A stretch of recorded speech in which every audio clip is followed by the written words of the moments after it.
Hello, this is Zeb. Some people might wonder who I am after a few episodes of this podcast.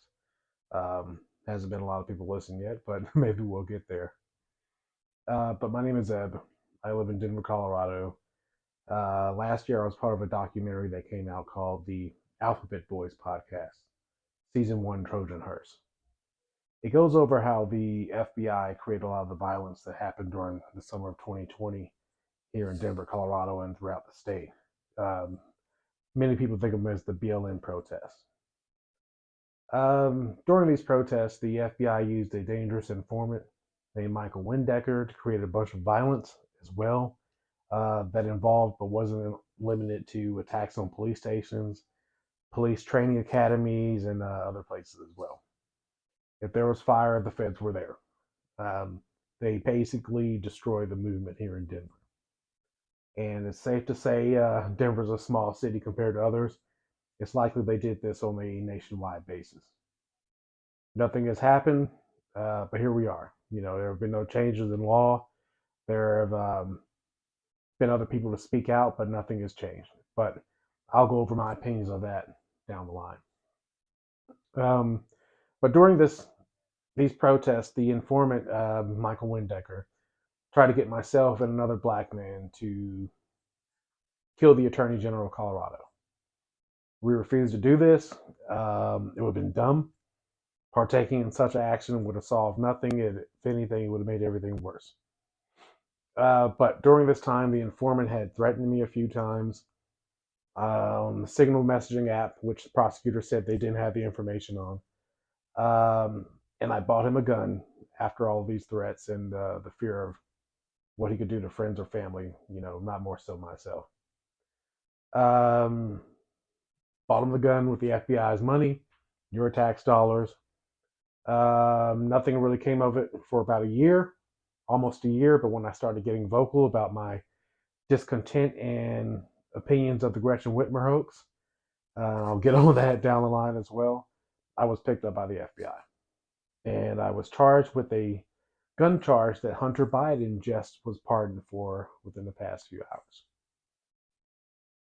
Now, I'll go into more detail about what happened with me, but I want to, well, what happened with not just myself, but what happened here in Denver, Colorado. I'll get to that in another episode. But I really want to focus on Hunter Biden privilege.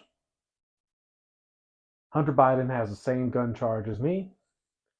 His charges were stagnant before 2020. Prosecutors thought it would have been career suicide to pursue charges against Hunter Biden, but they didn't think it would be career suicide to set up violence across the country and hide that information. That wasn't career suicide. It wasn't career suicide to hide the fact that federal prosecutors here in Colorado hid the fact that the FBI created an assassination plot on Phil Weiser. That was not career suicide to do. It's not career suicide for them to railroad people with charges. That's not career suicide, but it is career suicide to charge the president with the president's son with a rifle crime, Hunter Biden. It's unfair and it bothers me that I have to deal with this charge. I'm in my third year of federal probation. I have a felony, but I don't have Hunter Biden privilege. A lot of people don't have Hunter Biden privilege. As a matter of fact, most people don't have Hunter Biden privilege to get pardoned by their father. Look at the thousands of people or millions of people who had to deal with the same charge that Hunter Biden is getting away with. A charge that his father said he wasn't going to pardon him for, on top of other crimes that he's probably going to get away with. That's privilege. Call it white privilege if you want to, because he's a white guy. But that's elite privilege. That's something that the majority of Americans are never going to be able to experience. Weaponization is real. I'm not a Trump supporter, as people know, or people that I know know. But Trump's people and himself faced far more than Hunter Biden, ever could have imagined facing. Hunter Biden got away with this, and it's not fair. And I say it's not fair because all the people who don't have the opportunity or the privilege that Hunter has. And I have no problem with him being a drug addict. This is America. A lot of people are on drugs or recovering from drugs. But this is bullshit. And don't get me wrong, if I was Joe Biden, I'd pardon my son also. I would. I'm not going to lie about that. That'd be bullshit if I told you I wouldn't.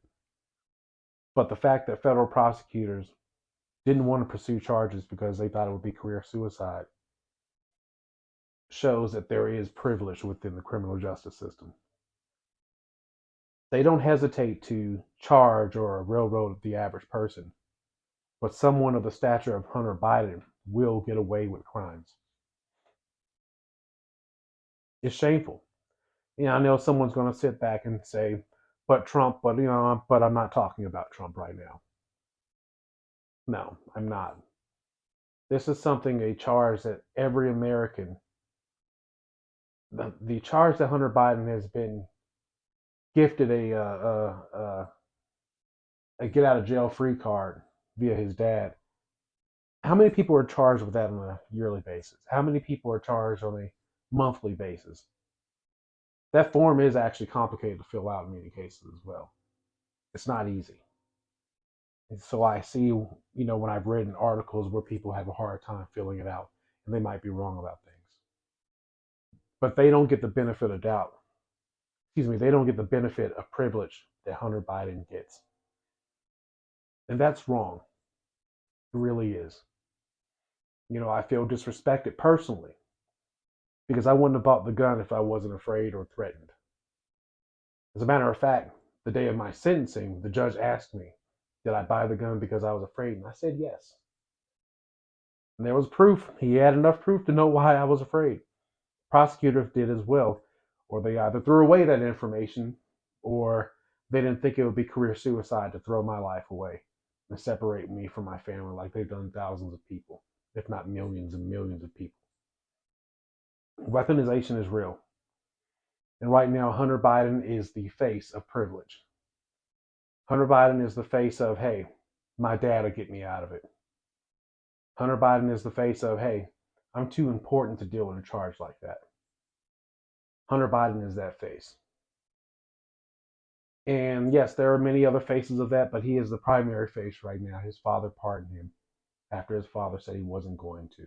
Yes, I said I would pardon my son as well. But it doesn't excuse what prosecutors and courts did. It wasn't career suicide for them to bend rules for someone of a powerful stature.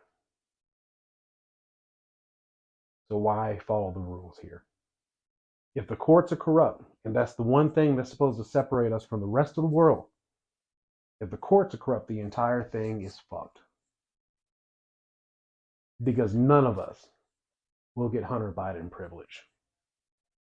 None of us. Especially for the same gun charge as him. It's disrespectful, and it shows and probably will go down with Joe Biden being the shittiest president ever. He has protected people of his own ilk. He has censored people. He has attacked people via his administration. He's gone after journalists, etc., etc. No wonder they lost. We shouldn't be surprised. It's no surprise because he will hold other people to a higher standard than he would his own child or someone he's cool with. And let's not forget this as well. Hunter Biden did things for decades that got black people locked up for decades. I did an interview with one of them earlier who was locked up for